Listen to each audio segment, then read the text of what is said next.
Right, everyone.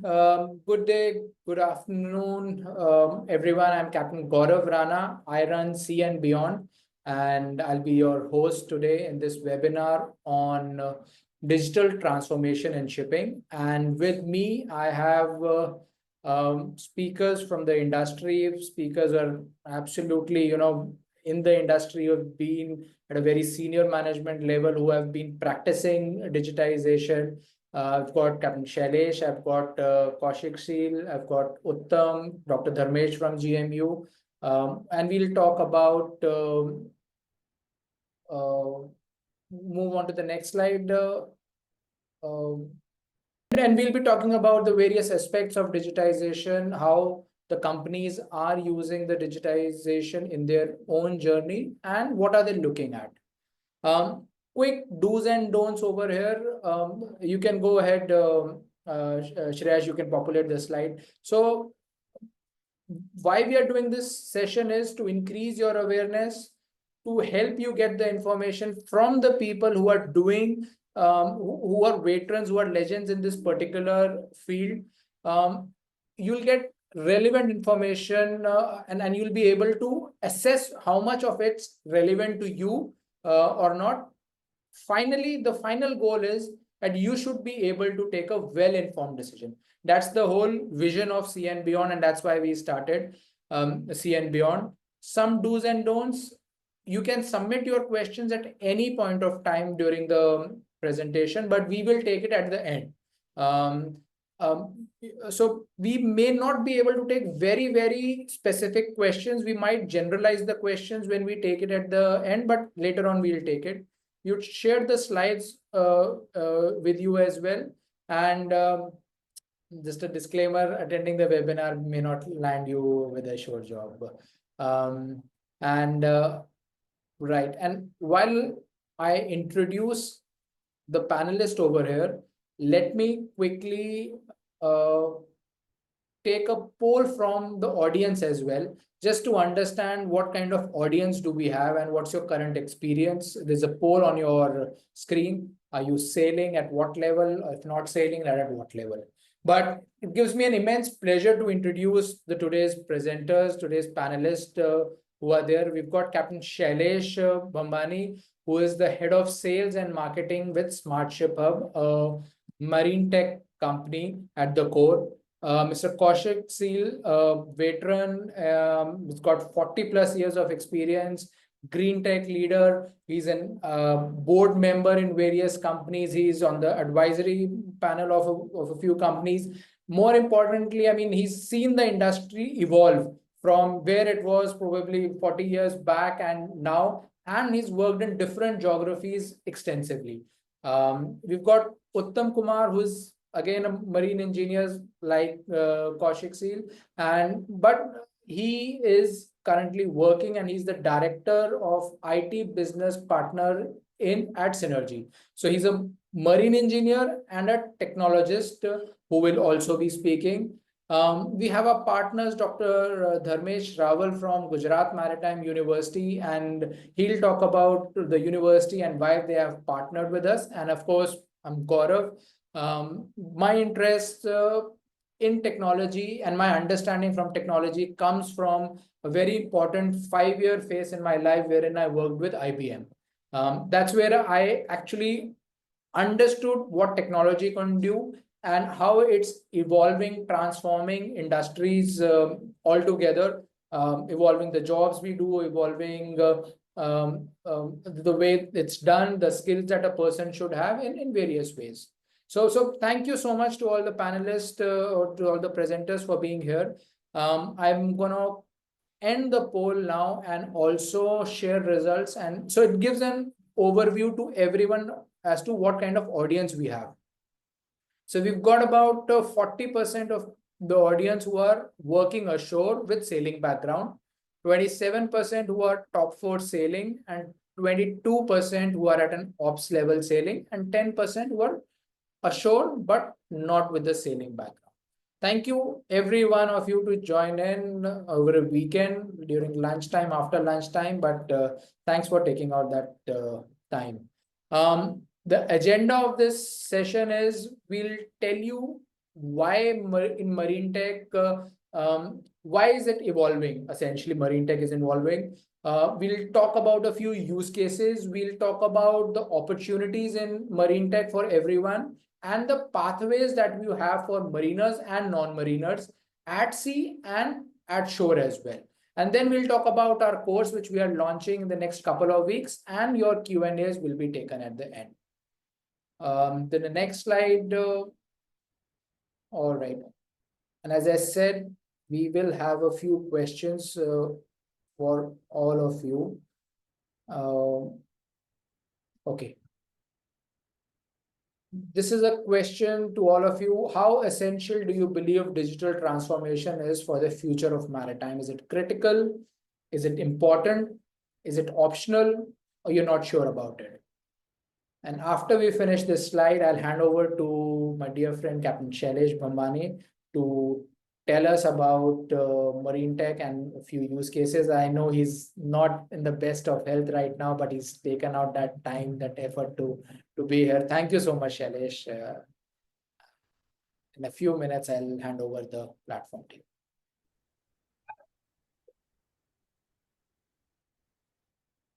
But let me end this poll right now and share results. So 65% of the audience, we feel that it's digital transformation is critical. 32% feel it's important, and 3% we feel it's optional. Righto. Thanks for your inputs, everyone. And over to you now, Shailesh. Thank you, firstly, Gaurav, and apologies, everyone. Not in the best of health, so please pardon my coughing in between and lack of energy. But before I start anything, Gaurav, I should firstly thank you and CN Beyond team because you're doing an amazing job in not only carrying out relevant courses, but I'll give you a testimony. I was at a maritime company yesterday, a big maritime company, and this kid walks up to me and he says, "Thank you so much, sir." I said, "Thank you for what?" "Sir, I attended one of your courses in CN Beyond, and that helped me get this job." So that was a proud moment for me as well. And I think that's a proud moment for you and the CN Beyond team, wherein you are making it relevant for not only the candidates, but also for the employers to have the right candidates who have the right skill sets and who have the right direction to where they want, rather than getting frustrated in about 3 years' time. So with that, thank you, Gaurav and the team, for doing this massive thing for the maritime industry, a much needed. Thank you. All right. Let me start off. The poll that you had is digitalization critical or is it urgent? Is it critical for survival or is it urgent but not important? The answer is, I would say, for those who defer to say it is not very important or not very urgent, I would say no, it is absolutely wrong. It is critical today. It is the only means of survival. We are at the cusp of maritime transformation right now, where digitalization or digital transformation is no longer an option. And the reason being, if you see all around, you have the EV vehicles. You see, earlier we used to have one EV vehicle in our compound. Today you have 10 EV vehicles. You see one EV vehicle taxi provider. Now you have multiple EV vehicle taxi providers. Even you go to the airport. So that is a transformation. But what is that transformation got to do? That is decarbonization. But can you have decarbonization without digitalization? The answer is no. So tech is not just revolutionizing, it is redefining the maritime industry. And why is it important? Because we are balancing innovation with safety, sustainability, and seafarer welfare. Because today, when we talk about a seafarer coming out ashore or coming out on the ship, he's got multiple opportunities ashore as well. But what makes us more, good for him to come out with the love of the sea is the added advantage, the ease of living, the ease of doing work, the pride in doing work. So, what is the keywords that we talk about today, and why digital transformation is important is innovation, efficiency, sustainability at sea. With this, I would say digital transformation is no longer an option, but it is a necessity today. Shreyas, if you could move to the next slide. So why are we moving towards maritime innovation? Why is everybody talking about maritime innovation? Why are you here in the course? It was very heartening to see it's 98% or 98 people who are sitting in the course today, out of which I see 40% are people who are already working ashore. Who are already working ashore, and probably they already have stable jobs. So 40 people, 45 people today are still attending this course in maritime digitalization. Do they really need to do that? Is there a need for the people who are sailing in, you know, sailing and in top four, uh, the top four position to get into this course? It is absolutely necessary. It is absolutely important to understand where the maritime innovation is heading. One thing, as a businessman, is that you need to remember, or as any entrepreneur says, is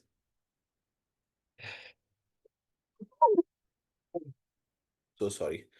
There's one thing which will always sell, and that is which is mandatory. When we talk about mandatory, is why do you do your PUC of your cars? Because it is mandatory. If it is not mandatory, you wouldn't pay that 100 rupees also for doing PUC of your car, but you do it because it's mandatory.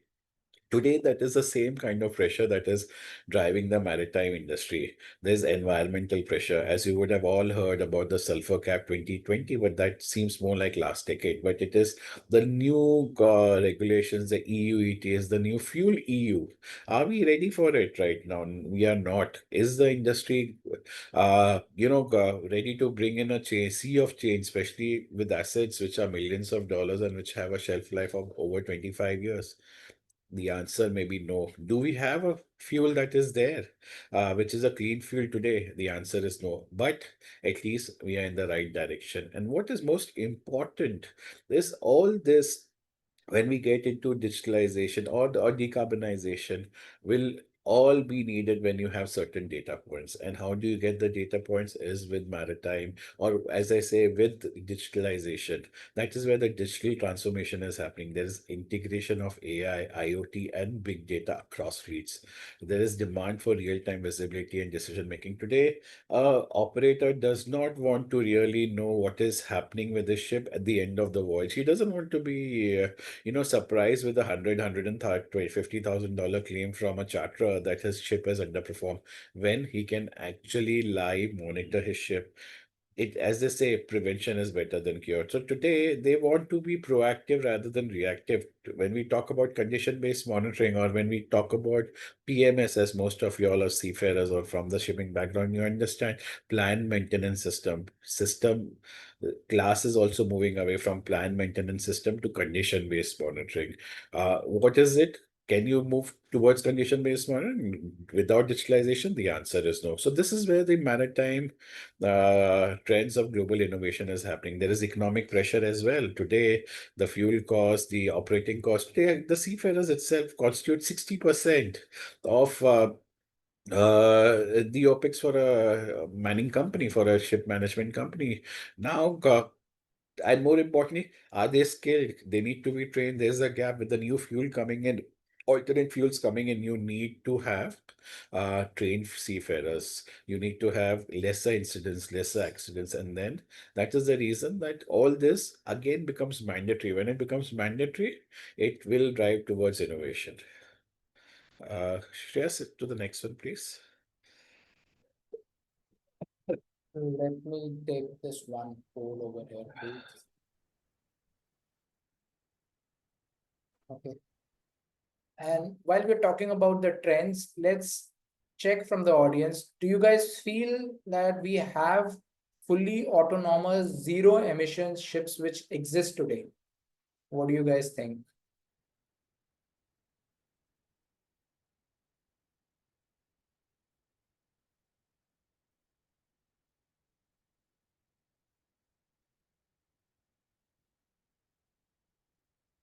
The third option as well, which is not sure.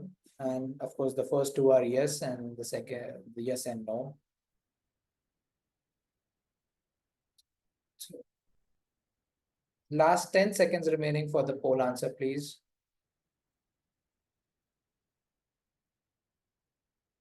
All right, last 5 seconds.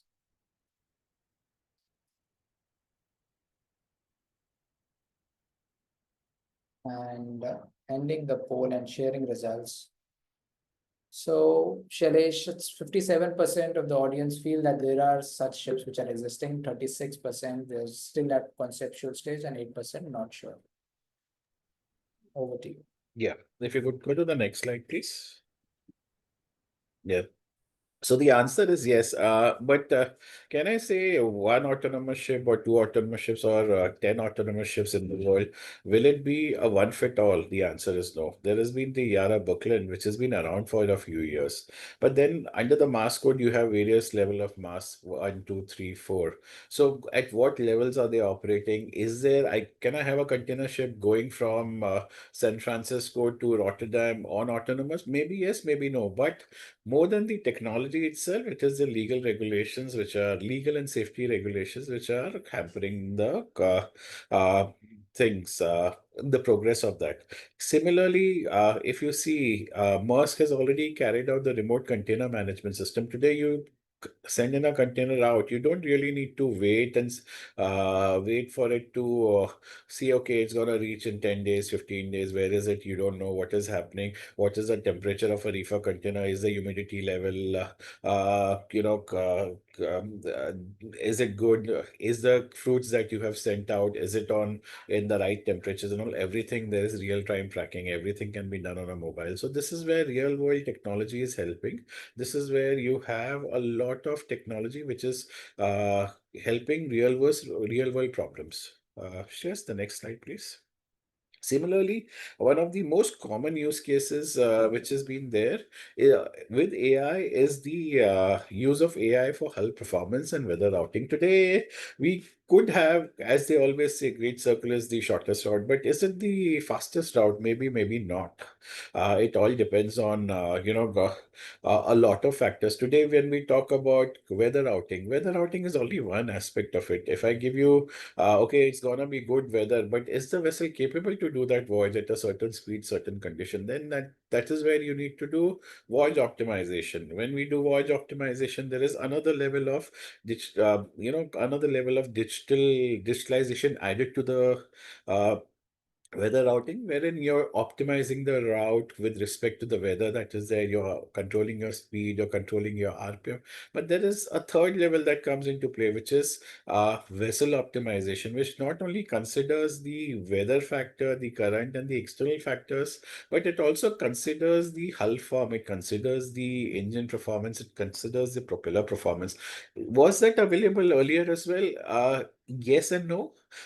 More in a uh, you know, uh, uh, manual form. The naval arcs could be doing it for sea trials for certain conditions, but today it is available at the fingertips of everyone and anyone who is subscribed to such services. And just a trivia question for everyone: AI is a buzzword today, yeah. But do you know AI is not coined now? AI was coined in the year 1956.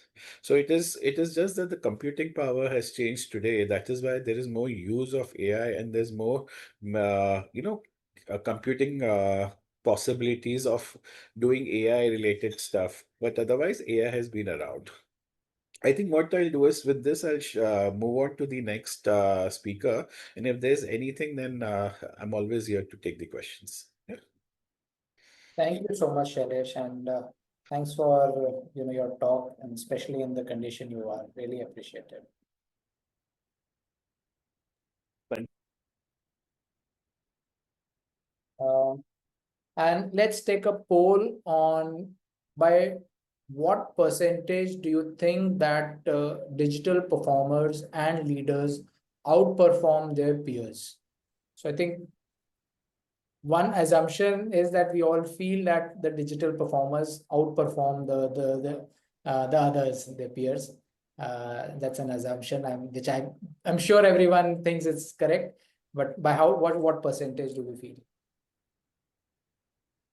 And after this, we'll have Kaushik sir talk a little bit more about the various vision, the vision of various regulatory bodies, how the industry is progressing, what are the different roles, a little bit more about the geography as well.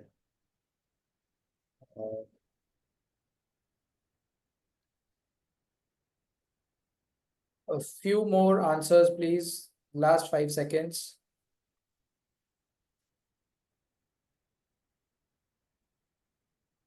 All right, I'm ending the poll and sharing the results. 52% of us feel that the outperformance is by more than 30% or around 30%, then followed by 32% at 32%, 11%, and 5%. We can all see the answers. Your comments on this, Kaushik, and over to you, please. Right.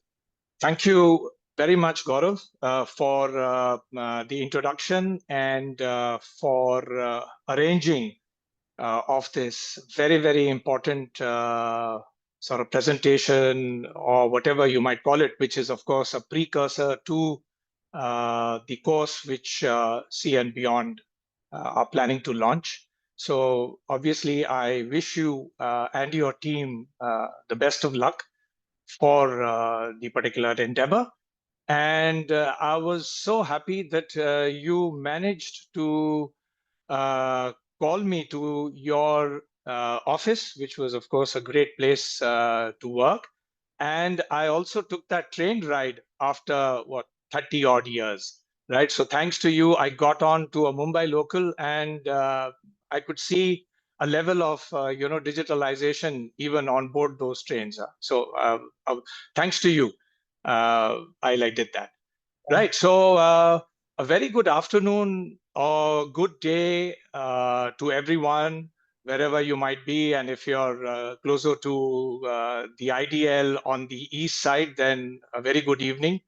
If you're anyone who's joined in from there, I see more than 100 participants, which is a 3-digit mark, which is very flattering, I must say. And I hope some of these would, bite the bullet, as we say, and then come and, of course, experience the digital transformation journey that we have in mind for you people. So thanks a lot, and thanks for the poll. It was actually a no-brainer, really, because as we understood from Shailesh's talk, that it is absolutely critical. There is no option but to go in for the digital transformation journey in the industry, right? And in our day-to-day lives, right? So why are we here? We know that content is king and the context is queen, but we must understand the concept behind all this is always the ace, right? And that's the defining and the precursor to whatever we do in the future, right? So whether it's carbon emissions reduction, whether it's the green things, whether it's the alternate fuel program that we have in mind, it's basically the concept which we have to sort of take and move along with that and make that happen. So it's the strategy to action, which is an important thing for the industry. And I'm glad that you are conducting such a particular task and an event to help people decide whether or not to take this plunge or not. So, which is a very, very wonderful thing to do. I remember 30 odd years ago when I was looking for a show job. I mean, I didn't have See and Beyond, let's put it very simply, right? So I had only me and myself and my mirror to look at the options available and what needs to be done in my career path. Well, I was very fortunate. I had good sort of peers and mentors who were able to guide me into whatever I did. And of course, I hope it's turned out well. Shreyas, the next slide, please. Okay, so let's talk about the 3Ds. I mean, we have heard these terms throughout in the last few years, but we have to understand what they exactly mean in our context. Digitization, digitalization, and digital transformation. So to understand the 3Ds, we have to understand what is the technology adoption required for each of these activities, and the scope of change which one has to do or the organization has to undertake to go through the process, right? So very simply, digitization means, if you're converting simple analog information into digital, right? So if you're just converting a hard document, if you have a list of procedures in a hardbound manual, and you want to convert that into a ebook, right? Say a Kindle in the first phase, that is digitization. You are getting into a process of digitization, right? Now, digitalization is the next higher rung, or the next step, where this digitization becomes interactive for you, and then it becomes revenue generating. You are able to reduce costs for you or for the company, and then you have social interactions to provide convenience for individuals and society. So that's at a very it's of course advanced than digitization, but it is not really all encompassing, and there is no permanent change. The last point, the last activity, and why we are here, which is the last in this slide, but it's the start of what we want to do from this point forward, is digital transformation. It's basically the sustainable value creation across the whole ecosystem. And the reason why we are here, because then we are looking at adopting the digital technologies and scale it up, and to ensure that permanent change in the organization culture, right? So we had a safety culture phase in the 80s and 90s with the ISM, right? And then we are having this digital transformation change in the industry. And this one is here to stay. And the early adopters and the ones who are ready to sort of put this in front of their table would definitely find immense value from this value chain. Right. So the poll which we had straight away talked about an increased performance, and this is just justification, the proof of the pudding, as we say, on a survey which was done. And my last 10 years has been working with the Singapore sort of region, in the Singapore region, and I've worked very closely with the Singapore Shipping Association and the Maritime Port Authority, the MPA there. And these couple of next slides, and this one is from their Maritime digital playbook, which they released a couple of years ago. And very clearly, it shows that there is an increased performance of more than 30% for a performer, a leader who has enabled digital transformation or who has gone ahead in the digital journey. There is obviously a very high percentage of focus on innovation. And if you look at the numbers, it's staggering. It's like more than 70% of difference between a starter who's not using digital tools or tech or green tech, as compared to someone who is in that journey, right? So which obviously means that the value creation is more than 50%. So these numbers are really no-brainers for anyone to start off and hit this. And this is, of course, across all sectors in the survey which they carried out. And this was assisted by the Boston Consulting Group, BCG, and they had these numbers like put out, and they were very credible numbers. Next slide, please. Right. So 5 reasons why digitalization or the transformation needs to be a key agenda in your organization today, right?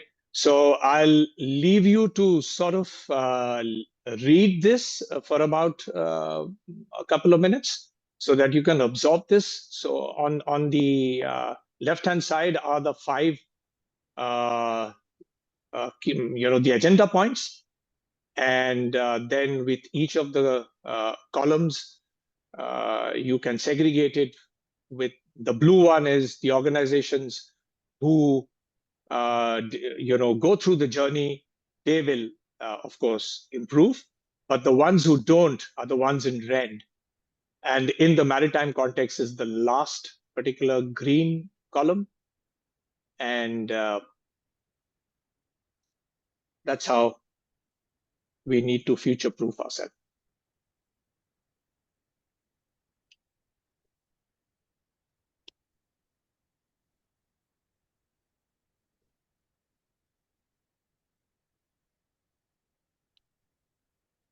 And this is again part of the BCG study, which is done by. Yes, it is. Yes, it is. And so these were very key areas. And after this, there were these small subcommittees, which the MPA and SSA, I mean, I was part of the technical committee there. And we used to deliberate on each of these key agenda items. I mean, what if the competitors are doing it, and what can be done more? What do the customers actually want? The voice of the customer is very, very important here. So is there any viability in improving cargo visibility throughout the voyage through track and trace? So stuff like that, came out in the open, and then we had a lot of companies who said that these were very, very important agenda points. Yeah, regulations are evolving, as Shailesh said. I mean, you have the EU ETS, and you've got sulfur cap. He mentioned there are plenty of other stuff coming in. Underwater noise, and so many other eco-sensitive areas are about to come in. So regulations will always be there. So we have to obviously adhere to the new rules. Yet at the same time, we have to make sure that we are complying and making sure we are using tech which is available at hand. Protection against headwinds is very, very important. We have seen our industry. It's a very cyclic industry. We have ups and downs every few years. So we have to protect against these headwinds. And we need to future-proof as a result. Yeah. Next slide, please. So the digital transformation framework sort of requires a holistic approach and understanding. And that's the reason why we have the why, what, and how in the framework. So it basically starts from business needs. You must have an inspiration to get along doing it. And of course, the pace at which you do all this. So that's the why. And of course, what you need to digitalize is the core first, and then, of course, build the new digital offerings so that you strengthen the core.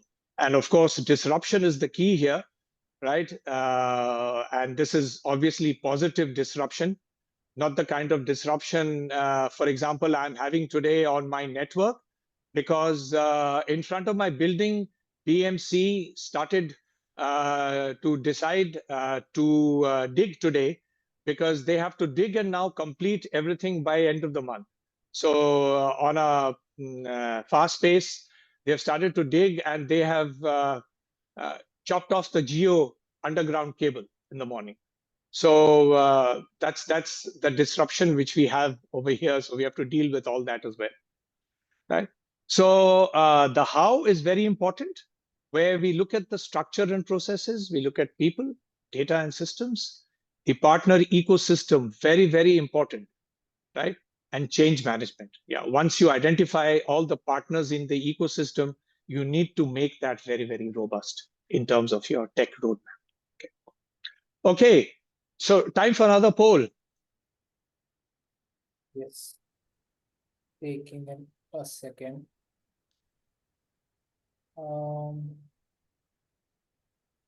Right. So I think we've talked about digital transformation, but where do we see it having the most amount of opportunities? The marine tech opportunities do we feel is in Asia Pacific, around Singapore, around Indian subcontinent, the Americas, or Europe? Where do we guys feel the most number of opportunities will be there? Right. Come on, guys, we are 103 today and this. So we need a bit more of people to come up and vote. Voting is your birthright. Someone said it a few moons ago. use it wisely.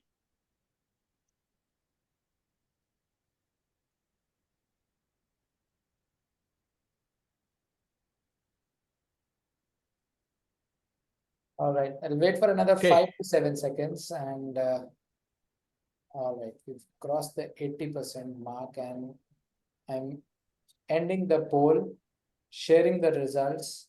And honestly, no better person to answer, to comment on this poll than Kaushik, because he's been across various geographies, been very, very active in this space as well. So over to you, Kaushik, for decoding this. Thanks, Gaurav, and thanks, folks, for the survey and taking part. And it's really synonymous with what's happening today. As we see, if you include Singapore and the Indian subcontinent, right? So we have a clear majority. Okay. And why do you think we have that? Because we have a population which uses digital tools and technologies far more than anyone else in the rest of the world.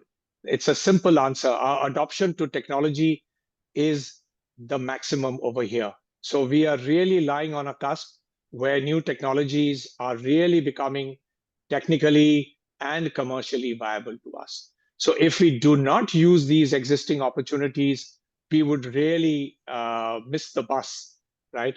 Although I feel that the next frontier augurs pretty well for us, because everything what is there on this slide, at least, we are doing very, very well in South Asia, in Asia Pacific region, and we are ready to sort of have connective and embracing technologies with the West over there. Because please remember, I mean, it's the people from the East who actually go to the West and then evolve their technologies.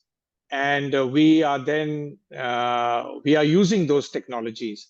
But of course, in the next 20 odd years, we'll get a good opportunity over the horizon to use all these, right? So whether it's digital platforms, whether it's any advanced analytics, IoT, the robotic process automation, and of course, cybersecurity.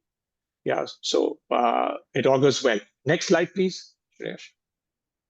Yeah, so again, this is a heavy it's a busy slide, but it also talks about the digital opportunities within our sea transport sector.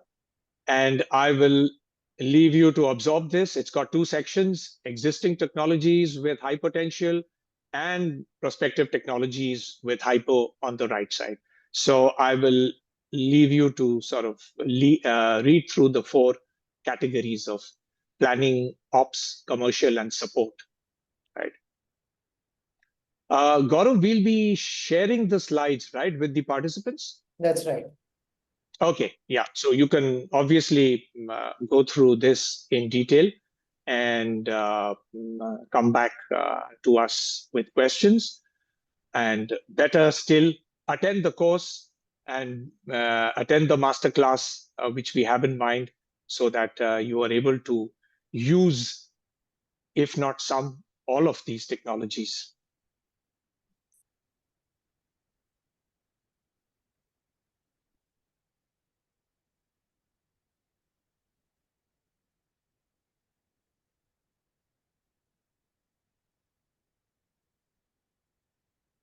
So virtual augmented reality is really ruling the roost now in every industry, and our adoption in maritime training, incident investigation, accident investigation is really being talked about.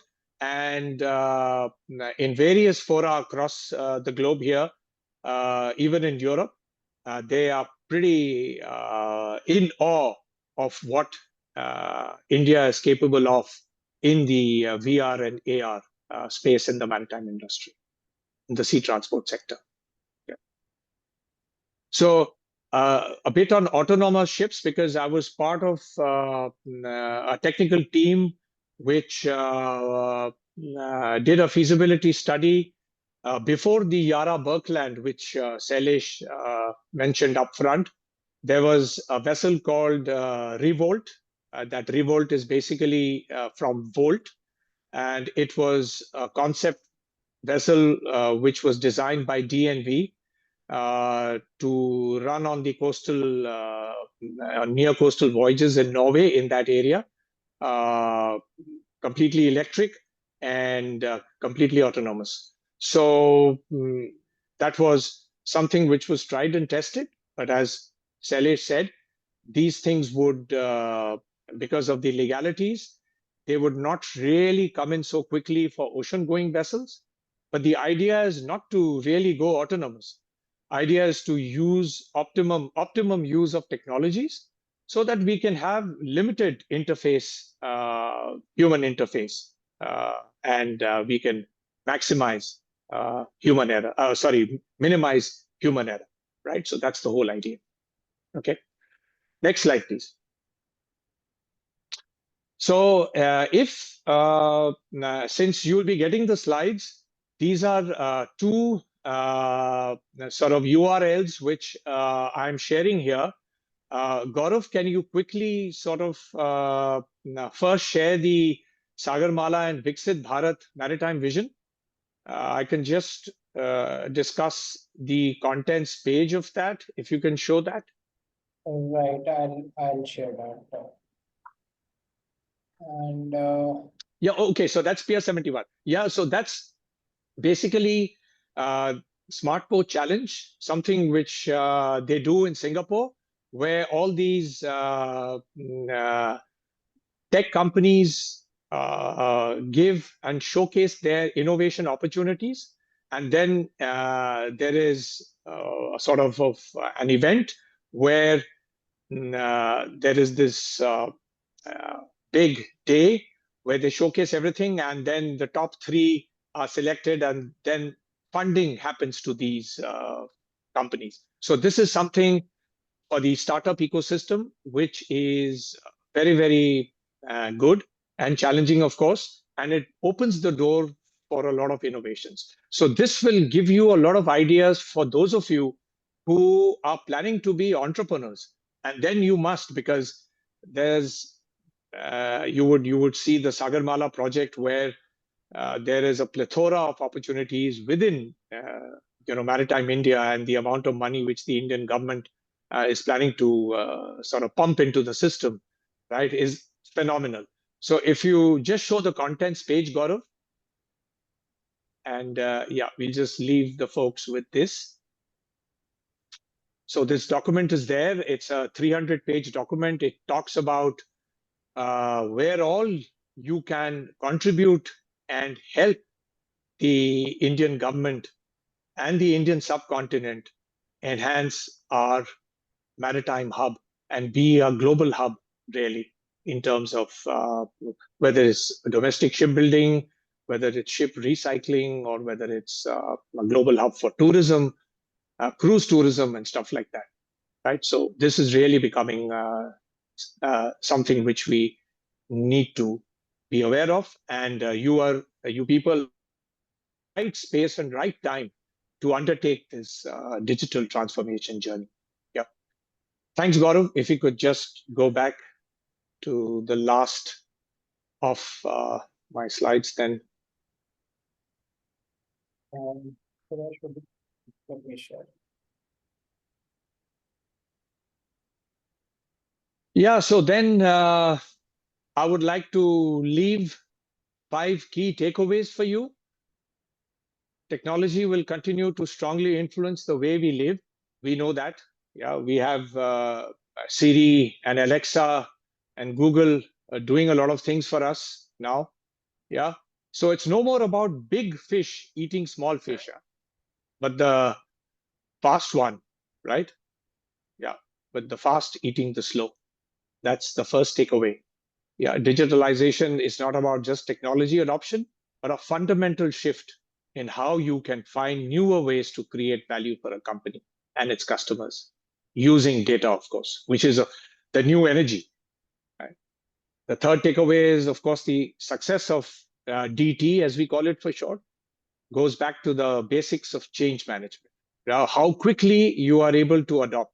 Yeah, so that's really, so change and learning are the two lifebloods of humans, and which of course leads to the fact that AI will never replace humans, but we who can work with AI will replace humans who cannot.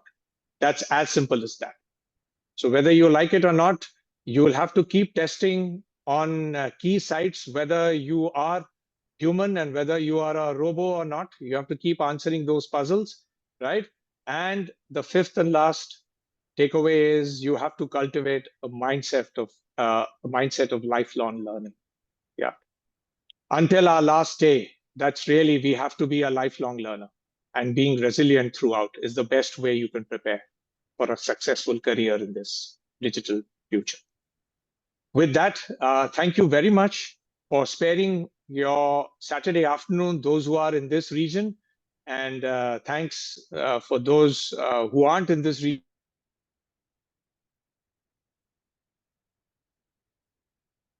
region for taking time, and thanks for the little experience that I've gathered. That's all. Thank you so much, Kaushik, for your time, and key takeaways, as you said, a lot of people ask this question, which will our jobs be taken? I think what you have rightly put is that AI will never replace humans, but humans who can work with AI will replace humans who cannot. I think a very apt statement to be made. Thank you for your presentation and for your time. Most welcome. And so before I have this poll, let me quickly have Dharmesh sir come in. Dr. Dharmesh from Gujarat Maritime University. Sir, are you there? Yeah, am I audible? Yes, sir. Yes, sir. We missed to hear from you initially because of technology issues, but good to have you here, sir. And maybe if you could talk a little bit more about your association, talk a little bit about Gujarat Maritime University, and our association, and then I'll probably talk a little bit about the course and all. How is the course planning, and then what do we intend to do? So over to you, sir. Thank you so much, Captain Gaurav Rana, sir. So this is Dharmesh Raval. I represent Gujarat Maritime University, and on behalf of Gujarat Maritime University, I would like to extend greetings to all of you, all the participants and learned speakers, experts today. It was really pleasure for me to listen to Captain Shailesh and Kaushik sir. It was it was a great pleasure, but I'm here given task to talk something about my university. So Gujarat Maritime University is a university which is basically promoted by Gujarat Maritime Board. I'm sure all of you are aware about Gujarat Maritime Board is the state regulator at government of Gujarat, and pride that we have, that is GMB is regulator of most number of non-major ports of the country. And in terms of the quantity of traffic, I think GMB handles the maximum amount of cargo traffic in the entire country.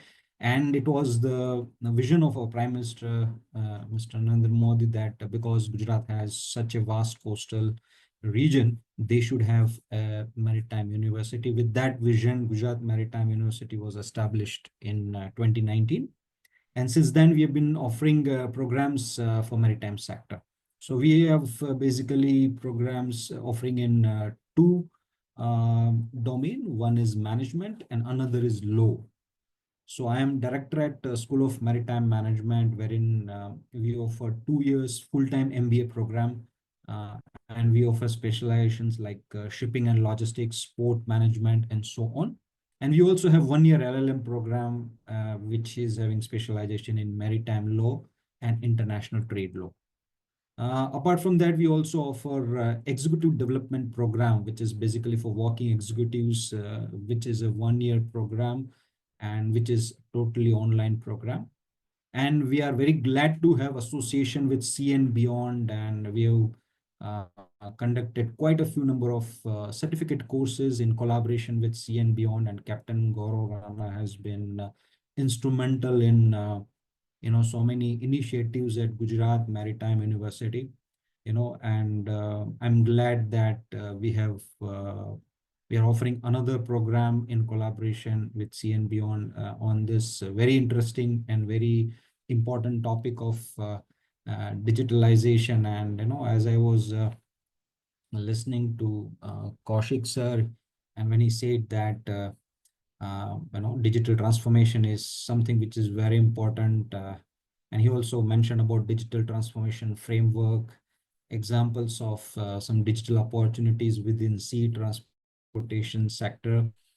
And what I really like when you mentioned about the culture of organization culture, which is very important. Being a faculty member of management domain, I really appreciate that we are talking about innovation and strategy. And it reminds me of a quote from Peter Drucker, when he said that culture is so important, and he said that culture eats strategy in breakfast.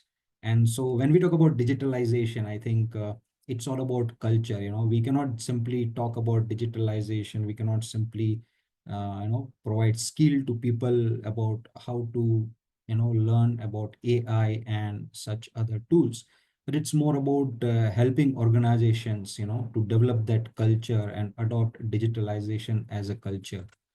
So I believe that we have to understand it from the perspective of that how organizations can adopt it as a strategy.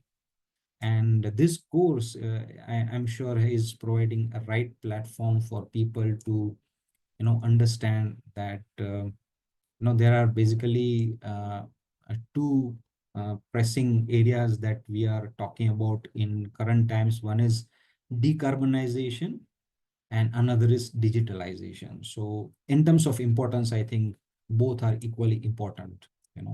And I also was listening to when you mentioned about the VR and so on. So we recently got some experience of understanding what VR when we have organized one training program in association with Maersk, and they helped our students to understand about VR, and we are also going to set up those lab. And glad to share with all of you that when we talked about Maritime in Vision 2030, the next vision document, the next strategic initiative of Government of India is Maritime Amrit Kal Vision 2047. And you all will be glad to know that Gujarat Maritime University is a part of Maritime Amrit Kal Vision 2047. And being a university set up by Government of Gujarat, we are looking forward to take up the responsibilities entrusted to us with reference to the maritime sector. So on behalf of my provost and my colleagues at Gujarat Maritime University, I extend greetings to all participants and all the learned speakers who are here, and wish you all the very best. And we extend our full support to all of you and whatever support, whatever resources that Gujarat Maritime University can provide, I think we'll be more than happy to provide. So with these words, I conclude, and Rana for organizing this event. I think all the participants will benefit greatly, by this session. Thank you. Thank you, Dr. Dharmesh. First of all, thank you for agreeing to collaborate with C and Beyond for the course, and in terms of giving us guidance in the how the course should be planned, how the course curriculum should be, what all should be there. So and taking forward from our earlier course on the commercial shipping, it's an amazing partnership, and thanks for all your guidance and very succinctly, very you in this last 5 minutes you summarized the entire session in a very, very amazing manner. Thank you, sir. So come back to the polls part, and let's quickly ask all the participants over here, where is the most important struggle for marine tech companies or the departments within a shipping company, which are technology departments? So which area do you feel the companies struggle most in terms of when they're deploying technology? And the second question is, do you think maritime industry is able to find relevant IT professionals? And let's quickly have the answers for these questions.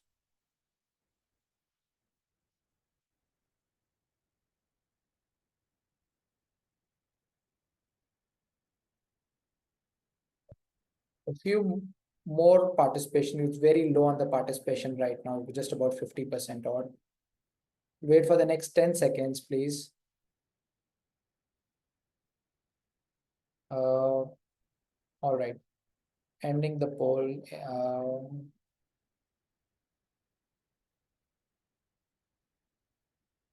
A lot of answers came in the last 2-3 seconds, but ending the poll now and sharing results. So we've got about 44% of the participants who feel that the most important struggle for marine tech companies is to find relevant professionals. And I think 64% of the people who answered feel that companies struggle to find professionals with relevant skills. And this is maritime companies, to find relevant IT professionals. Yeah. All right, and that's pretty much true, honestly. And why I say this is because Sea and Beyond is partnered to 200 plus companies, and we have first-hand knowledge because we talk to companies when they are hiring people for the shore jobs, right? When they are hiring people for the offices, and there's a lot of discussions which we have, and I personally been involved with companies wherein they are looking for people who understand technology and understand shipping, and they're not able to find those kind of people. And the same thing is happening on the professional side as well. So if we move to the next slide, please, Shreyash, where I'm talking about the gaps, right? So industry gap, what's happening is that maritime companies want to enhance their digital footprint. They want to do the digital transformation.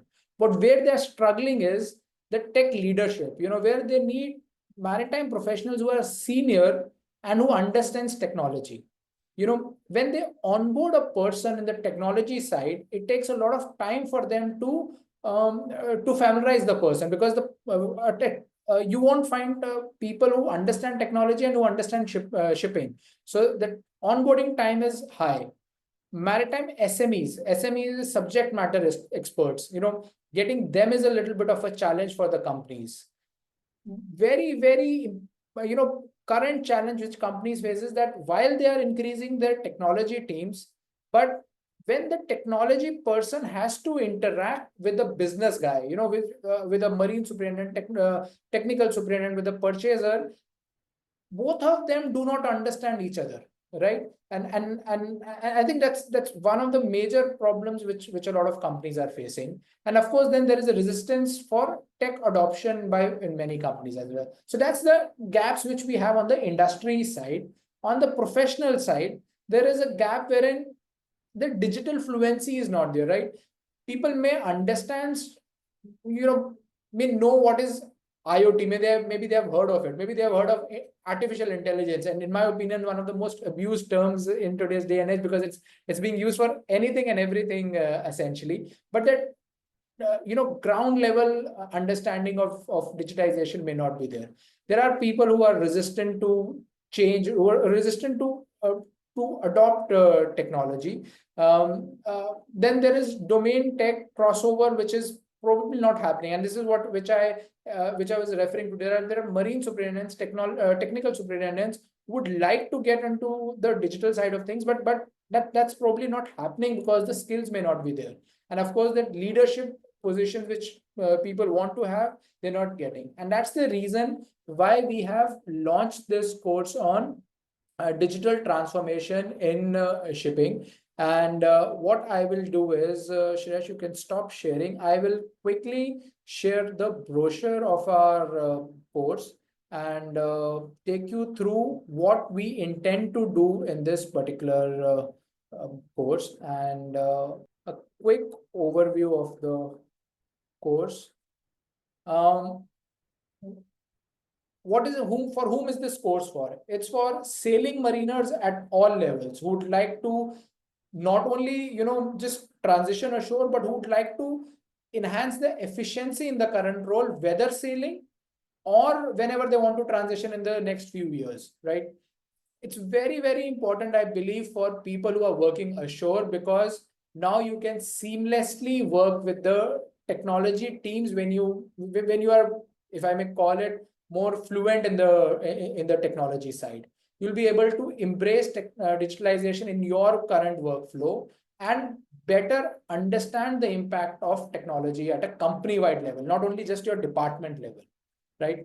Maritime professionals who are not from the sailing background, you can, get help by leveraging technology in your current space. The course will help you to transform into more tech-enabled roles, and of course, working with the technology teams. And same goes for the people in the ports and supply chain as well. I'll quickly go through the course curriculum. This is a 36 hours live course, right? And when I say live, it's mean one instructor will be teaching you online, but it'll be instructor, not a recorded course. It will happen only on weekends. The starting is on 7th of June, which is 2 weeks from now. So Saturday, 7th of June, Sunday, 8th of June, 3 hours each day, 10 a.m. to 1 p.m. Initial 2 lectures, which is on 7th and 8th, we'll talk about the digital transformation, right? We'll talk about just the basics of how different industries have transformed. We'll talk about different use cases. We'll talk about the data fundamentals, the communication, how is it happening? And then we start with the DIY projects, do-it-yourself projects. We'll take you through a certain softwares, Miro or data flow simulators. That's the initial first week. Then we go into and talk about each technology, right? So next week, we are talking about cloud and IoT, which is one session each, but we'll talk you through the basics of it, right? So what do you mean by IaaS, PaaS, SaaS technology, and why companies are going towards that side? We'll talk about the IoT architecture in the next slide. And then, and of course, we'll have the projects coming through after each session as well. The next weekend, we're going to talk about cybersecurity, digital twin, and RPA. And, Kaushik sir had mentioned in his slide that this is where the RPA essentially was one of the key areas for where the MPA is looking at, and where there's a lot of, efficiency can be garnered. Then this is the most important area, and that's what I personally think, which is data science and big data analytics, right?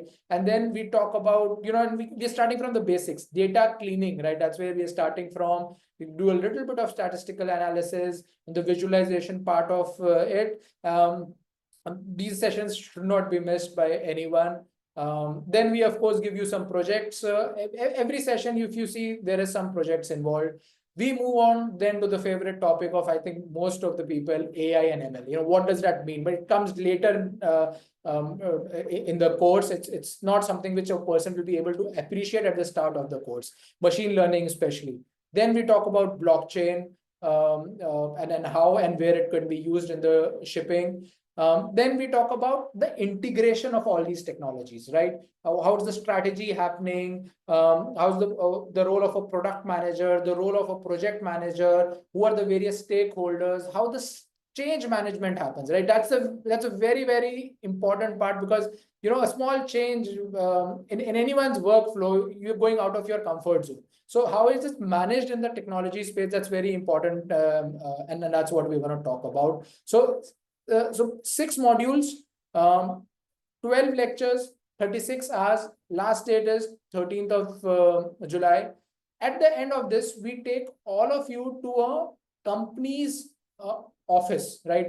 A company which is deep down into technology, a maritime company, and we show you that how they have they're adopting technology, and what are the different roles which mariners play. We've got a few industry stalwarts who are talking about the course. Uttam is there, he'll talk in a while. Captain Dharm Parekh, he's head of strategy. He's talked about the course. He's head of strategy at GeoServe. Kaushik sir, you've heard. Dr. Dharmesh, we have just heard. Dr. Tanuja, who's the dean at VMU, she's talking about this course, and we'll share this brochure with you. More importantly, and that's the USP of this course, right? The people who are gonna teach you, right? Very, very senior professionals at very senior level. You will not find, these kind of people who have technology, who understands technology, who understand maritime, sparing time. But it's just because they want to give back to the industry. That's the reason why they are be teaching over here. So we've got Uttam, Kaushik sir, Shailesh, Surendra, who's the CEO of Voltio Maritime, Venkat, who's a chief engineer and a chief data officer, Captain Vikas, who's founder of Ship Phoenix and who's using blockchain actually in his startup. Tiju, who's into digitalization, data science, with of course who's a chief engineer. So that's who people who are going to teach this course. And then, as we've mentioned, this course has been endorsed by companies, best faculty over here, industry exposure, marine tech. And what it's going to give you is some kind of a stepping stone to either an internship or a job after you finish the course. We've got, the provost, Dr. Shanta Kumar, who's kind of the patron for the course as well, along with me. And the course is priced at 39,999 for now. And for the first 7 participants, we are offering a 10% discount as well, which we will talk a little bit later as well. And I will quickly share sorry, Shreyash, you have the latest slide, right? So if you could share the slide, please.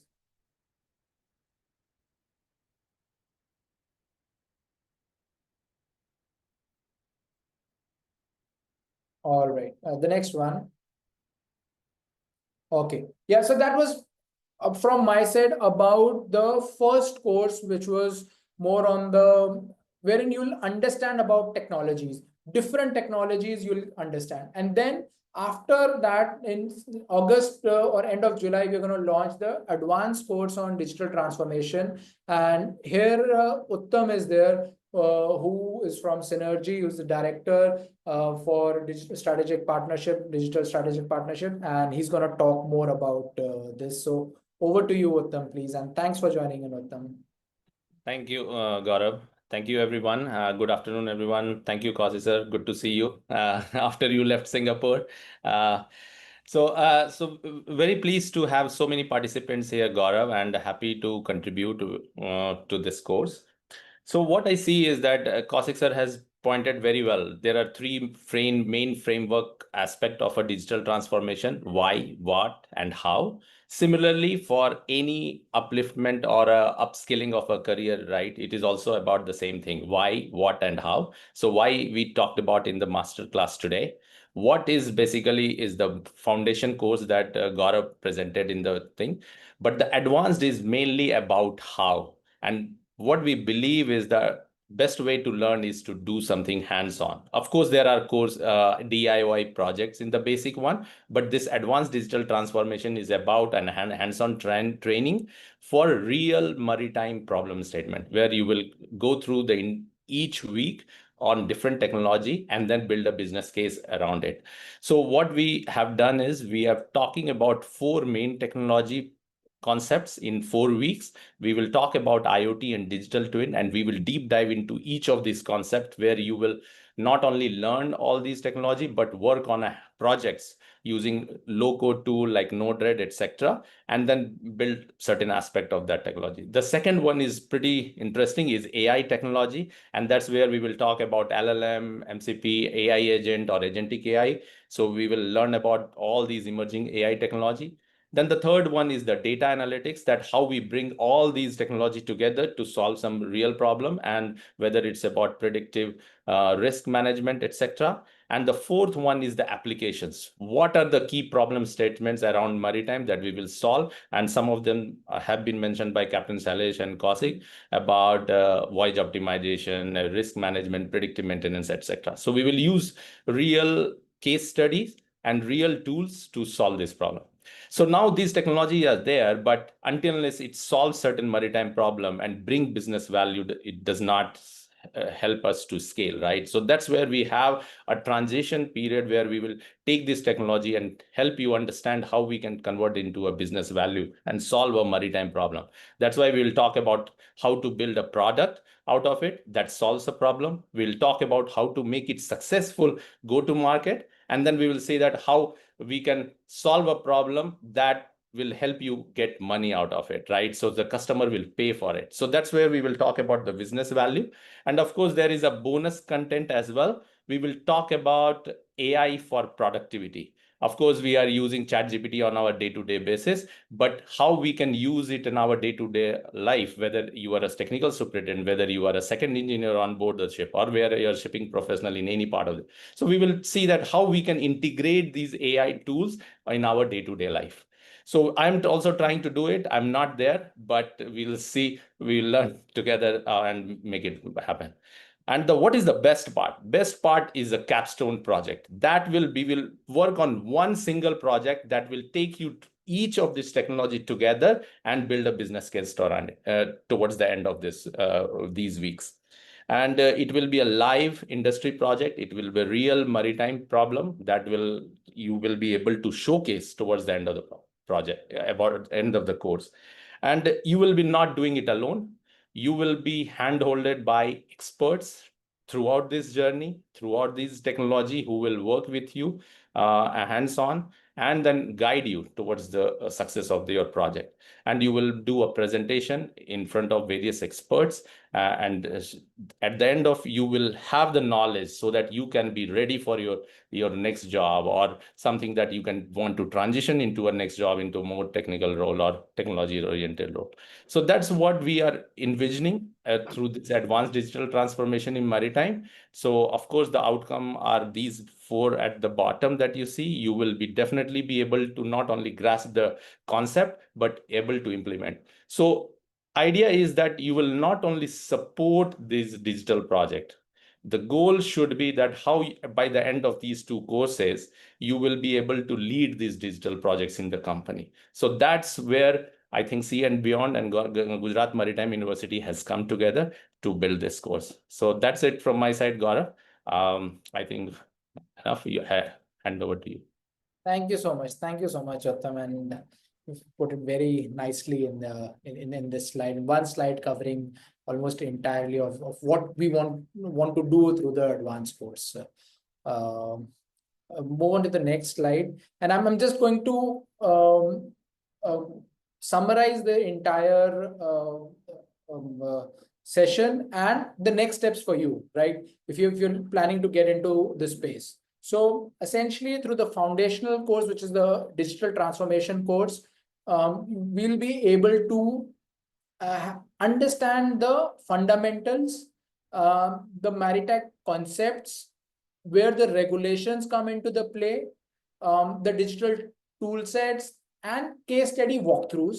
In the advanced one, will be more hands-on, very hands-on. You'll be actually, we're not doing coding, but at least after that course, you should be able to fluently talk to the technology team and get into, and depending on your interest, then, get into a technology role into various companies. And with your maritime background, I think companies will be more than happy to then take you as an intern or provide you a job. And this is something which I have talked, we've talked to various companies, and companies are more than happy to absorb people with these kind of skills into their companies as well. Once you do the internship, then you can really launch your career. Then it's up to you.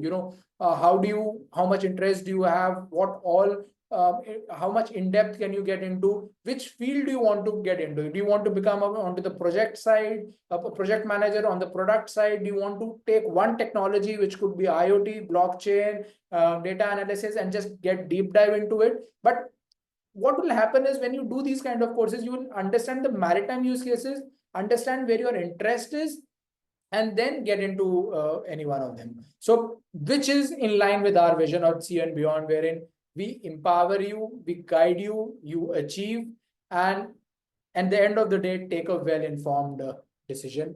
We move on to the last slide over here, and here is the course, as we had mentioned. The first one is at digital transformation is at 39,999. We're offering an early bird discount to the first 7 students. Smita will put the link of the course in the chat window. And then once we finish this digital transformation course, we start on 6th or 7th of June. We finish on 13th of July. And then from the end of July or first week August, we start the advanced course, and we take another 6 to 8 weeks to finish the course. Remember that we will take you to a company as well, right? So that's where you will understand that how the companies are transforming. So at least a half a day workshop within the company would happen, is guaranteed. And there is a high possibility, there is no confirmation, but a high possibility of relevant people landing up a internship or hopefully a job in any of these companies right now. For those who want to book the advanced course right now, we are offering a 20% discount. Later on, this may not be available, but right now, this would be available.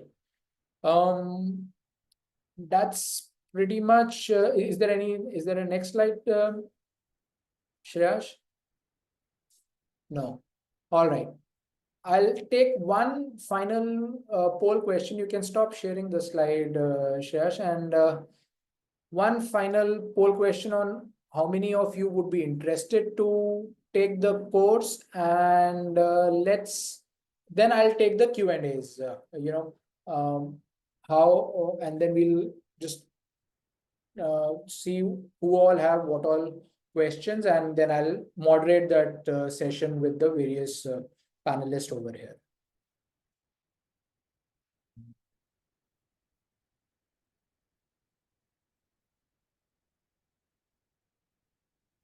All right. Got about 50% of you who have answered. Look forward to a few more answers, and then I will end the poll.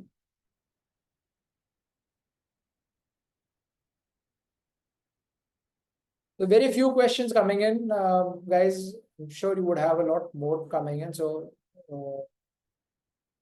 please put in all the questions right now.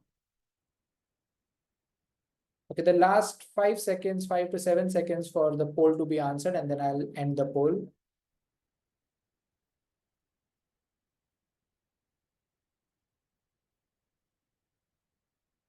All right, ending the poll, and I'm sharing the results. There's a few people who are looking to attend the course, and a few who need time to decide, and some not sure. So which is fair enough.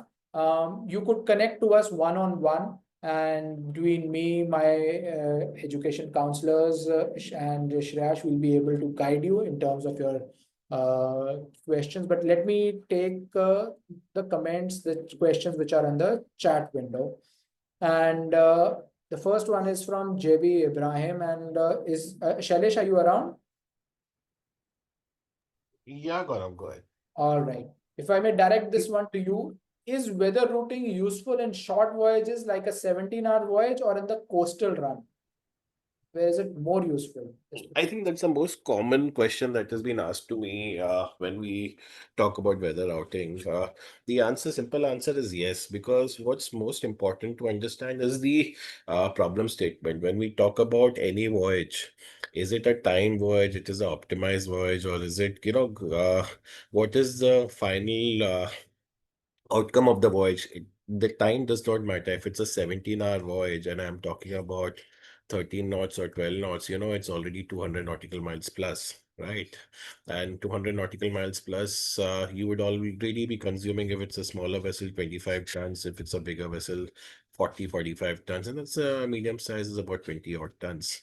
So yes, depending on the use case, if you know what the weather is, what the if the weather is really bad, would you want to speed up? No, not really. If the weather is bad and the port is closed, would you want to speed up and go out there, anchor, and probably come back out? The answer is no. So yes, it always helps to have the advanced information in hand. But as I said, the industry has evolved now. It is not only weather routing. You need to do voyage optimization, because when you know there is a weather which is bad, why would I want to go into bad weather? And it is not about commercial. It is about safety of the ship and the safety of the crew as well.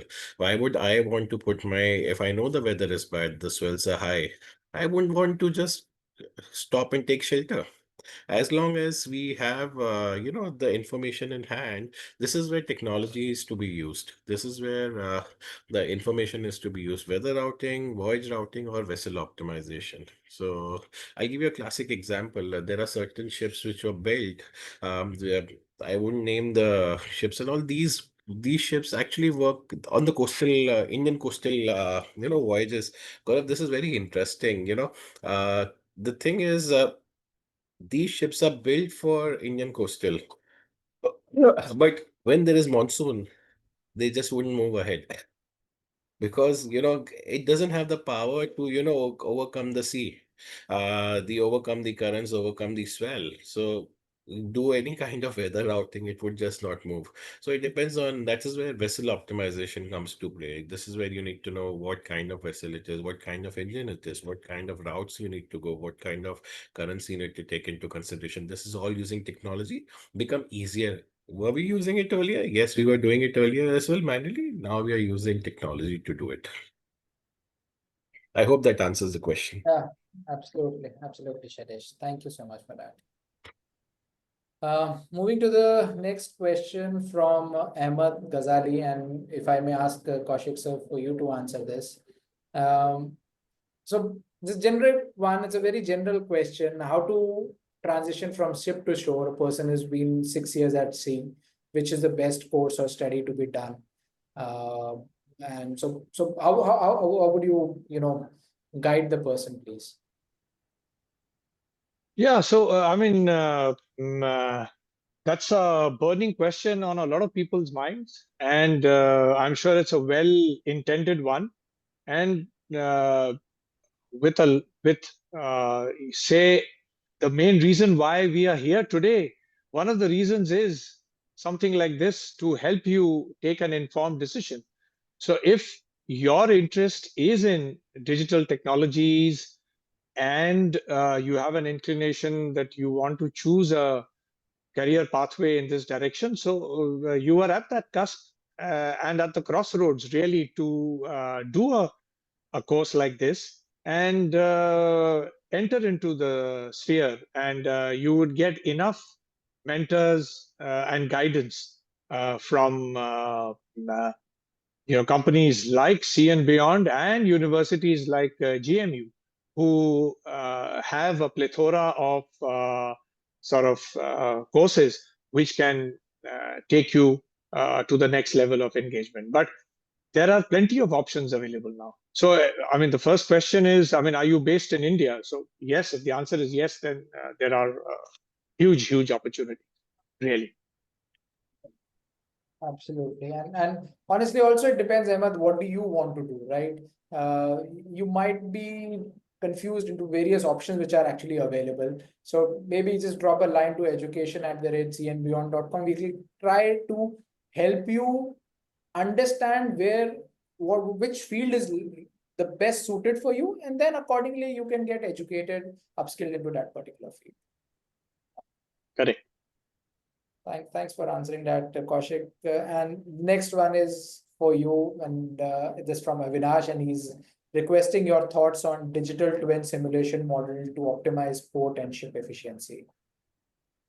Right. Yeah. So, digital twins are, of course, digital scale models, and very effective in problem solving and trying to early detect any abnormally which may come in the system, right, of an asset. So it's very useful. The only thing is it's still quite an expensive proposition to create a digital twin of an asset. A simple bulk carrier or an oil tanker could still be all right to create, but more complex offshore engineering structures like a drilling rig or any jacket or something like that would be more complex and difficult to create. But it has its like merits, and if you want to get into that, then it's a very good area to sort of be in and a space to be in. And creating digital twins really help in the future, augmentation of a particular shipping cycle, right, of an asset really. So if that answers your query. Thank you, Kaushik.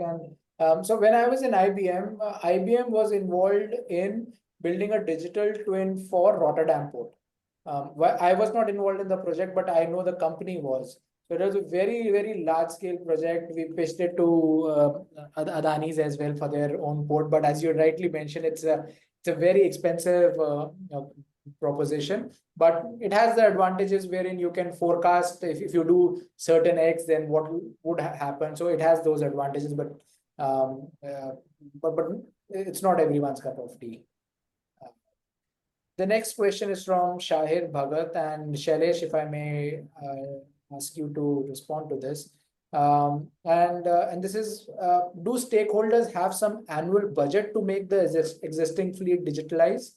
And what size of companies show more interest in such products? It's a great question, Shahir.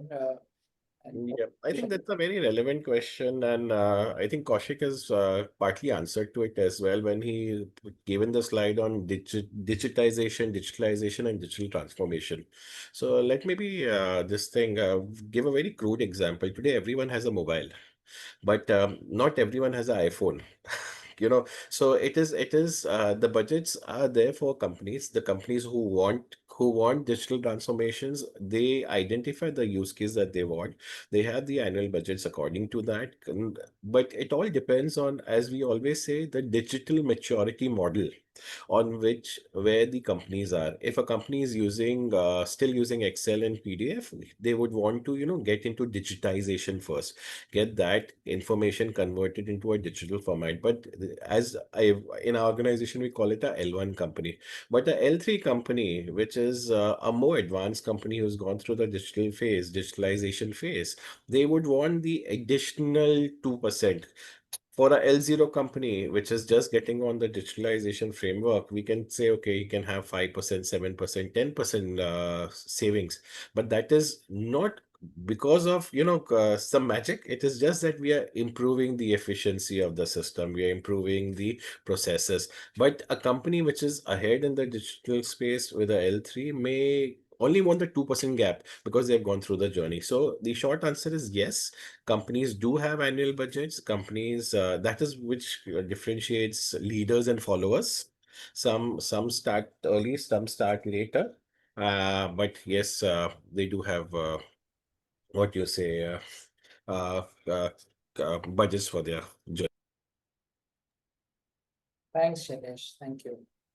The next question is from Satpal Chandar, and he's asking which institutes in India and abroad are offering some courses in these technologies. So honestly, Satpal, there are enough and more companies which are offering such courses. You can find them on Coursera, you can find them on Udemy. It's just that what we are offering over here is more maritime focused, wherein we have people from the industry who've done that, been there, and you will have very relevant use cases. That's one part of it. And second is we support you in getting at least to an internship level, right? And that's something which we've talked to companies, and they will be interested to at least look at people for an internship. We cannot guarantee that, but at least we can take you towards that step. But there are enough and more courses available. Ours is, as far as I know, the only Maritech course which is available among whichever courses that I have come across. Question from Gaurav Jain.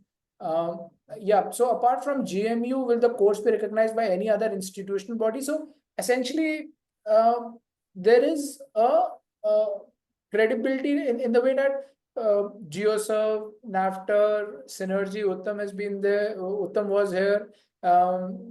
Smart Ship Hub, Shailesh is there. So basically, the companies who have in a way recognized this course, and we are talking to a few more companies who will at least come at the end, whom we can share the relevant CVs, and they might look at people doing either an internship or a job at a later point of time.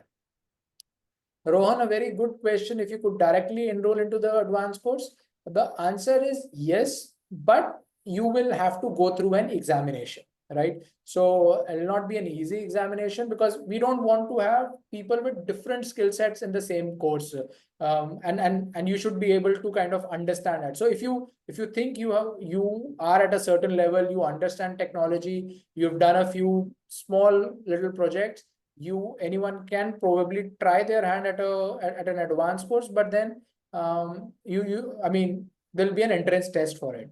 Essentially, we'll not take anyone directly. I mean without a entrance test. All right, digital transformation for each ecosystem will be different. How would it be addressed in the course? So we are trying to address for the shipping side of things, Dilip. So what we'll probably take is that we'll take one use case, for example, say a predictive maintenance use case, right? I'm just giving you an example.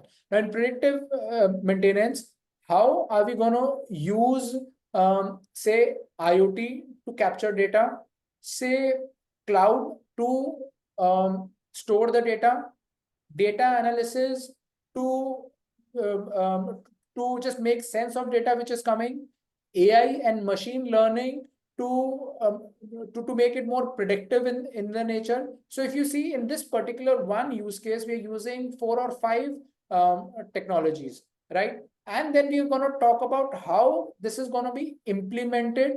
What is the product side of it? What is the project side of it? And how do you have a change management? So within this, say, one use case, we'll be able to show you the digital transformation that the companies could get through. Gautam, I've answered your question. Company visit will be in Mumbai. GeoServe has agreed to host the participants of this course in their office, and we may have other companies as well. So right now, for sure, it could be GeoServe and Mumbai. Captain Shamshuddin has a question, and he's doing his research on doctoral program, and he has a question for Kaushik sir or Captain Shailesh. Good question, and it's about ethical implications of AI-driven decision making in maritime safety and collision avoidance. So maybe if I can ask Kaushik sir for you to take the first stab, and then Shailesh, if you can take the next part of it. So both of you, if you could answer. It's a very nice question. Good question. Yeah. So I mean, everything. I mean, the use of AI talks about ethics, really, whether how much we can use. So the same ethical questions are there in autonomous shipping as well, right? So where does legality lie? And if we are using ChatGPT, is that answer accepted or not? And stuff like that. So this is a huge topic which is now available for discussion. And as we dig deep and as we use technology in our day-to-day shipping activities, and as they embrace activities like watchkeeping and basic maritime safety and collision avoidance systems. So how much are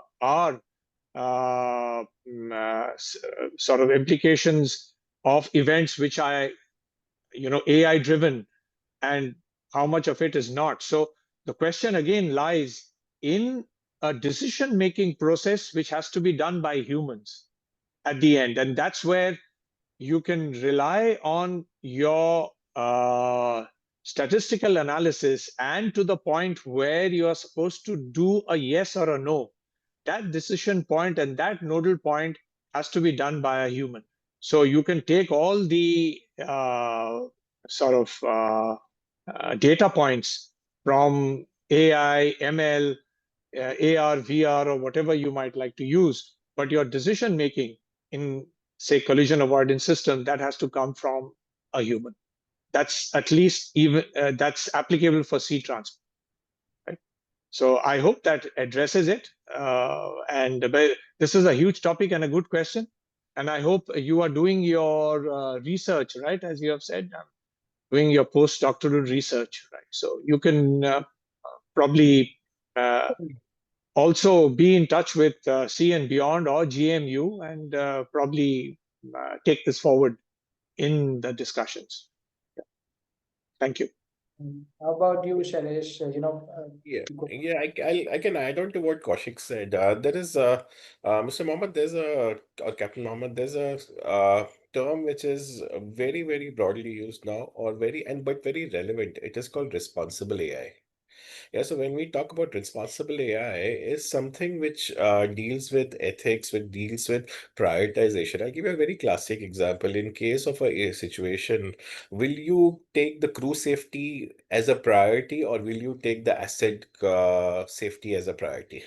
So that is where the responsible AI comes into play. But this is where, it goes into the design phase when the regulations are formed, where the design of the AI is being done. So the core principle of responsible AI deals on fairness, accountability, and that is most important. That who is accountable, who is responsible. As Kaushik said, there's a lot. It can actually the discussion can go on for 3 hours and even more on what ethical AI is, or what ethics in AI means, especially on collision avoidance, because it involves the safety of life at sea. And this is why, even if you see IMO is not rushing into mass code, here also they have done 2026, 2032 as the mandatory mass code adoption, but it is only the mass code adoption. Deliberating all the relevant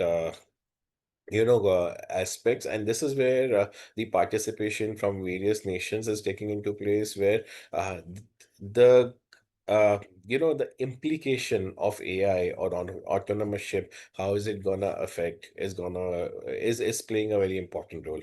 So as I said, we can keep on discussing this over the period of time. More than happy to connect offline also later on if you need any information from us. Rightly said. I mean, this is a hot topic, and we can go endless on it. But it's a very, very good question, Captain Mohammed. I've got a direct question from Alok, and I think Shailesh will be the best person to answer it. And Alok is a voyage analyst in a company, and he's asking whether this course could be benefit for him. So basically, you hire voyage analyst, right? And you hired it in your previous roles as well. Do you think this kind of skill set essentially would be useful for people who are in that role? Gaurav, at the start of the course, when I mentioned that I visited one of the companies yesterday, and one kid came up to me and said that, okay, he got the job because he did a course in Sea and Beyond, and a similar course that you conducted earlier. So that's itself speaks for itself. I mean, yes, there is a knowledge gap that is happening between what the employers want, what the employees have. Now, what this course is doing is just bridging that gap. So what happens is the onboarding time, which is usually 3 months, is reduced to 1 month, which is a direct cost benefit to the organization. So it always helps. But Gaurav, apart from this, there's another question from a similar question from Captain Mohammed on AI cybersecurity. So I can just answer that as well. Yeah, Yeah. please. Captain Mohammed, there is already various, of course, you always know the crooks are always ahead of the technology at all given point of time. A virus is created before antivirus is created, right? So you will always have cybersecurity threats at all given point of time. But again, the industry is moving towards certain certification. EU has come up with the UR 2627 regulations, which is a cybersecurity regulations. The class has come up with that UR 2627 regulations, which talk about IoT, which talks about data transfer.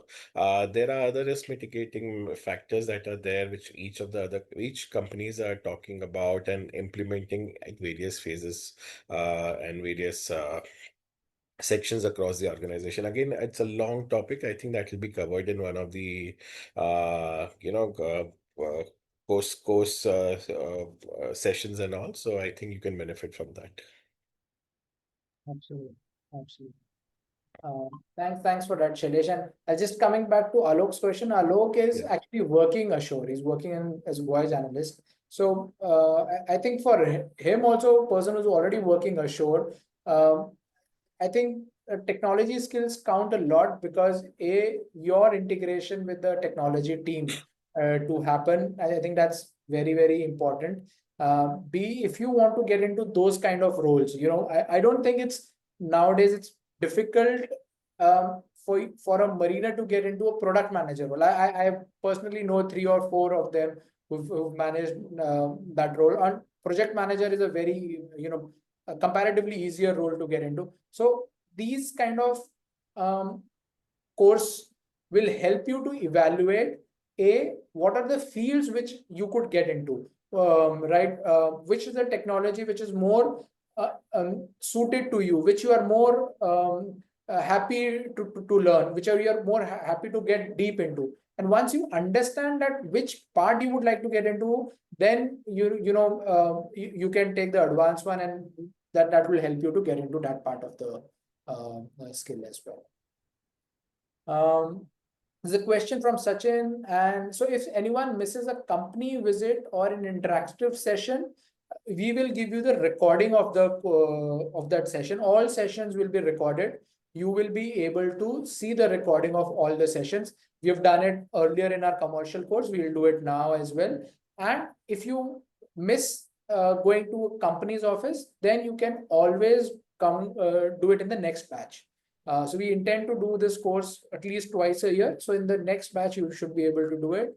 The course is starting from 7th of June. 7th of June, 2 weeks from now, we're gonna start the course, Sachin.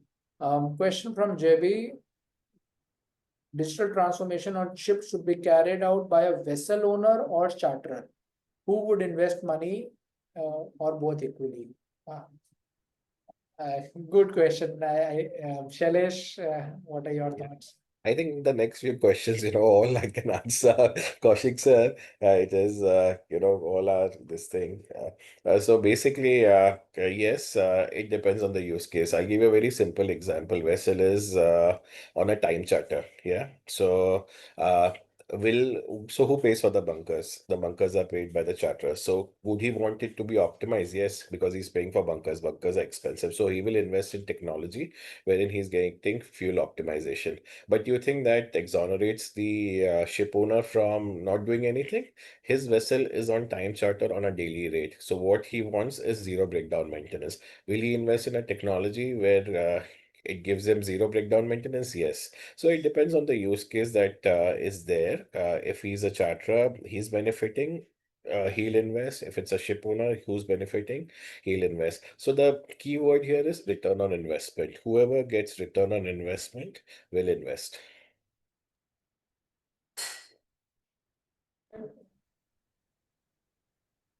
Kaushik sir, you had Yep. frozen. Yes. Yeah, I had some network issue as I had said Yeah. up front. Yeah, but it's okay now. I guess, yeah. So this is a great question, and the industry is always juggling between who's going to spend money, charterers versus owners. In the last organization I was working for, we were right in the midst of doing this for both the owners and the charterers, and our discussion was mostly with both of them. and some lawyers in the room. So it was something which had to deal with both. But of course, it's the asset which gets the new technologies on board. So overall, it's the vessel which gets the new technologies. However, the immediate return on investment is from the charterers because they are paying for the fuel. So direct cost of their energy bill is getting reduced, right? So it's maybe both, a bit of both, and maybe a joint sort of thing. That's what at least the Japanese ship owners and charterers are interested in doing. That's what we hear. Yeah. Thank you. I mean, these are again points of discussion which but it's a use case which matters. And at the end of the day, it's the dollar saving which we have to show. And I'm sure anyone and everyone will implement technology when they see the advantages of it. We've got Yashveer asking a question at, with technology, everything becomes transparent. So are the ship owners ready to have more transparency with digitization? Yashveer, I mean, I see many of the ship management companies having their own digital arms, and which will kind of, and which means that they are supporting digitization, but happy to hear from both of them. Captain Shailesh, your thoughts on Yashveer's question? I think the answer is, do they have an option? Yeah, The correct. answer is no. Today, everyone wants transparency. If the charter has to pay for fuel tax, if it's going to EU, region, he wants complete transparency because there's dollar involved. So yes, as simply put across, the answer is yes. They have to. There is no other option that they have, and this is where the industry is moving towards. Kaushik sir, would you want? True. Yeah. And if I may just add, Yash, it is a twofold game here. I mean, one is owners versus charterers, and the other one is owners versus like managers. So your question is very right. I mean, we obviously don't want the full data set to go as it is, but it needs to be looked into, and the meaningful parts need to be like projected.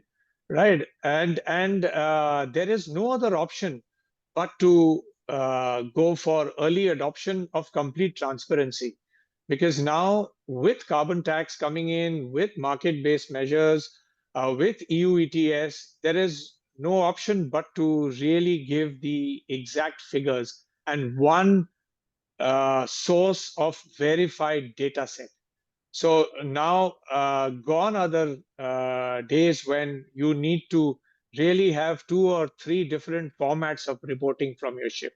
You need to have one consolidated, verified, unified data set, noon report or whatever, and then that goes to all stakeholders together, including ship managers, charterers, vetting inspectors, and owners and shareholders. If the company is listed, it should then form the basis of their CSR reporting for the share market. So this is exactly what EU ETS is intending to do. And we will get there sooner or later, for sure. I hope that addresses your question. I think Shailesh had rightly put it. Do we have an option? Do they have an option? So yeah. I think coming to the final question from Sachin, and he's saying that few mariners are in the project management domain. I mean, so I was in essentially a program manager, Sachin. Program managers are people who manage project managers. So what does that require? That requires someone who understands the business and someone who understands how to get the work done from the team below them, right? And essentially, in this particular case, we are talking about the technology skills. So if you are able to understand technology, if you're able to talk their language, or it be technology, it be any other domain, right? If you're able to talk that language, and most importantly, if you understand business, which I would assume most of us do, then, I mean, you can get into probably an assistant project manager role, which leads to a project manager, leads to a program manager, leads to a general manager kind of a role. That's a progression which you would typically have, Sachin. Happy to discuss this one-on-one as well, and happy to have comments from you, Kaushik, and Captain Shailesh as well. I can go first. Okay, Kaushik sir. Yeah, so as you very rightly said, Gaurav, I mean, the numbers are increasing, and with the seafaring community now coming ashore earlier, the trend is changing in a very fast pace.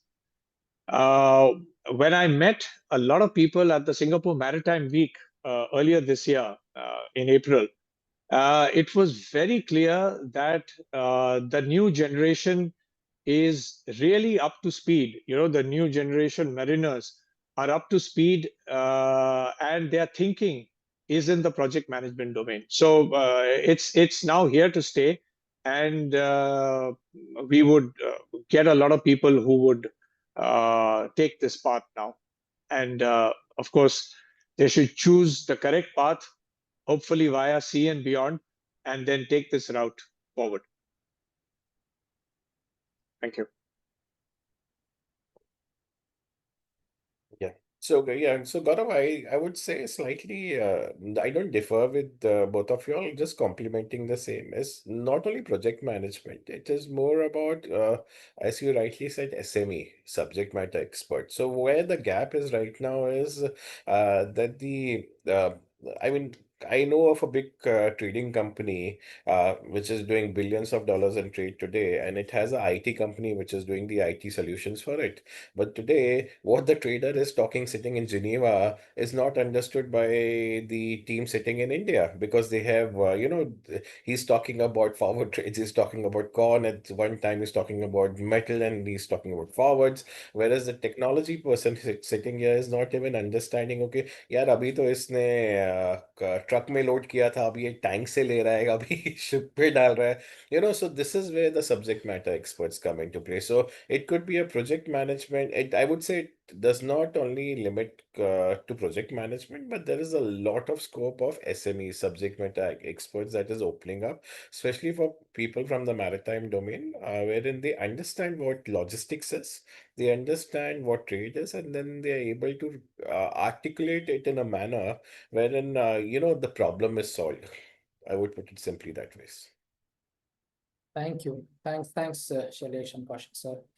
I think that brings us to the end of this masterclass and this webinar. And it's been almost 2 hours since we started. We still have 50% of the audience with us. And thank you for to all the participants who are there, and of course to the panelists as well.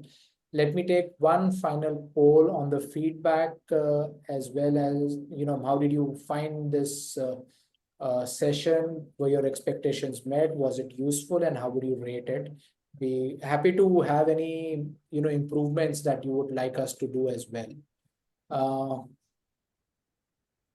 Okay, and Sachin's question is, does he need to do a PMP to get into this role? Shailesh, do you think so?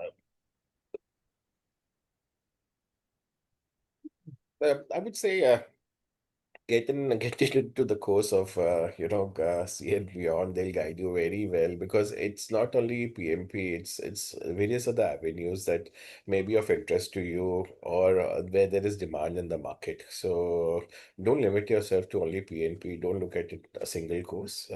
See what is there around, and then take a call. Yeah. So to answer this, you need to know, you need to do a reality check, right? And this I advise everyone. You need to know where you are. you might be already having a few skill sets which will enable you to go in a particular direction. So unless you practically find out where you are and what you want to do, right, you should not go into upskilling without that knowledge. So it's very, very important at this stage then to be guided, because the options are plenty, and that's where you need professional guidance from someone like C and Beyond. Because, I mean, okay, maybe Gaurav per se, he might not have all the answers himself, but he is talking to 200 other companies, and he can quickly answer your question to guide you further. So that's where the value of this lies, right? In quickly addressing where you are and where you want to be. So don't be afraid to explore that option, really. I think just as a Thank you. passing, but to sum up what Kaushik sir said, is this very common cliche comes into play. Imagine Sachin Tendulkar being made into a fast bowler.